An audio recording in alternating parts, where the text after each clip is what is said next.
ابتدا ہے رب جلیل کے بابرکت نام سے جو دلوں کے بھید خوب جانتا ہے۔ دیکھتی آنکھوں سنتے کانوں آپ کو محمد شبیر کا سلام پہنچے۔ آپ دیکھ رہے ہیں میرا YouTube channel learn and fun point.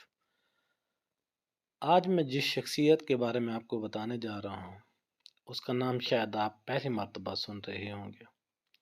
تو چلتے ہیں آج کے ٹاپک کی طرف۔ عنوان ہے ابو نصر فارابی۔ ابو نصر فارابی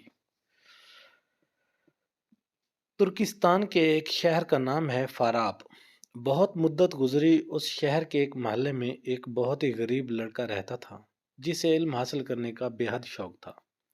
دن کو وہ اپنے استاد کے ہاں جا کر سبق پڑھتا، جب رات آتی تو وہ دن کا پڑھا ہوا سبق یاد کرتا۔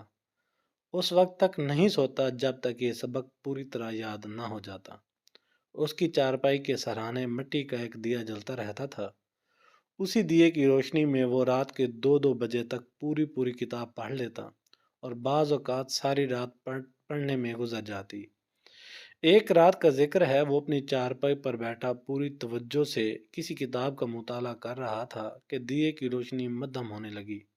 اس نے بتی کو اونچا کیا، روشنی ہوئی تو ضرور مگر بہت جلد ختم ہو گئی۔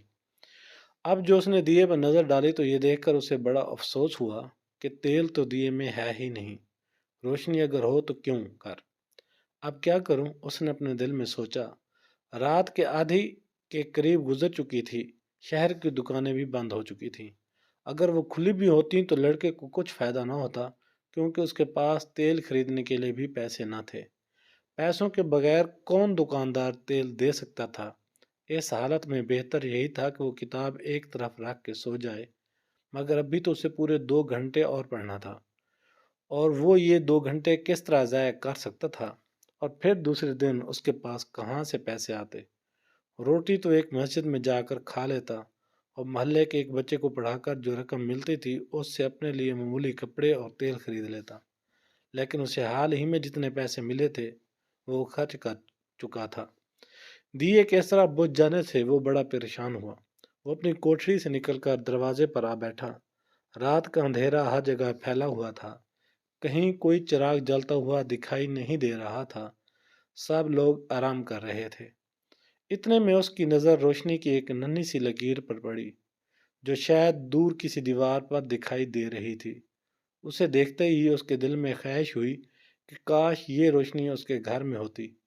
روشنی دیکھ کر وہ اٹھ بیٹھا اور یہ معلوم کرنے کے لیے کہ یہ کہاں سے آ رہی ہے ادھر قدم اٹھانے لگا جدھر سے روشنی آ رہی تھی۔ اپنی کتاب وہ ساتھ لے کر آیا تھا تاکہ موقع ملے تو اسی روشنی میں کتاب کا باقی حصہ پڑھ لے اور پھر واپس آ جائے۔ کچھ دور جا کر اس نے دیکھا وہ روشنی ایک قندیل میں سے نکل رہی تھی جو محلے کے چوکیدار کے ہاتھ میں تھی۔ اس نے چوکیدار سے بڑے ادب کے ساتھ کہا، جناب اگر آپ اجازت دیں تو میں قندیل کی روشنی میں کتاب پڑھ لوں۔ چوکیدار ایک نیک آدمی تھا، وہ سمجھ گیا کہ یہ غریب طالب علم جس کے پاس تیل خریدنے کے پیسے نہیں ہیں، وہ بولا، ہاں بیٹا پڑھ لے، میں تھوڑی دور یہیں بیٹھوں گا۔ یہاں بیٹھ جا۔ لڑکا کتاب پڑھنے لگا۔ اب مشکل یہ تھی کہ چوکیدار ایک ہی جگہ زیادہ دیر نہیں بیٹھ سکتا تھا، اس لیے کہنے لگا، بیٹا جب تم گھر جاؤ اور سو جاؤ مجھے آگے جانا ہے۔ لڑکا بولا، آپ ضرور آگے جائیے، جہاں جی چاہے جائیں، میں آپ کے ساتھ پیچھے پیچھے چلوں گا۔ چوکیدار قندیل اٹھا کر آگے آگے چلنے لگا، لڑکا پیچھے پیچھے۔ اس طرح مطالعہ کرنے میں اسے بڑی دقت پیش آ رہی تھی، لیکن اس نے ہمت نہ ہاری۔ وہ 4 بجے تک پڑھتا رہا، پھر چوکیدار کا شکریہ ادا کر کے گھر چلا گیا۔ دوسری رات بھی یہی واقعہ ہوا۔ تیسری رات لڑکا آیا تو چوکیدار کہنے لگا، بیٹا یہ لو قندیل، اپنے گھر جاؤ، میں نئی قندیل لے کر آیا ہوں۔ لڑکے نے یہ الفاظ سنے تو اسے اتنی خوشی ہوئی جیسے بہت بڑا خزانہ مل گیا ہو۔ وہ قندیل اپنی کوٹری میں لے آیا، اطمینان کے ساتھ اپنا کام کرنے لگا۔ چند روز کے بعد اسے پیسے ملے تو بازار سے تیل خرید لایا اور اسے دیے میں ڈال دیا۔ کئی دن گزر گئے اور پھر کئی سال۔ لڑکا جوان ہو گیا۔ جیسے جیسے اس کی عمر بڑھتی چلی جاتی تھی اس کا علم بھی بڑھتا چلا جا رہا تھا۔ پھر ایک دن ایسا آیا وہ اپنے وقت کا سب سے بڑا استاد بن گیا۔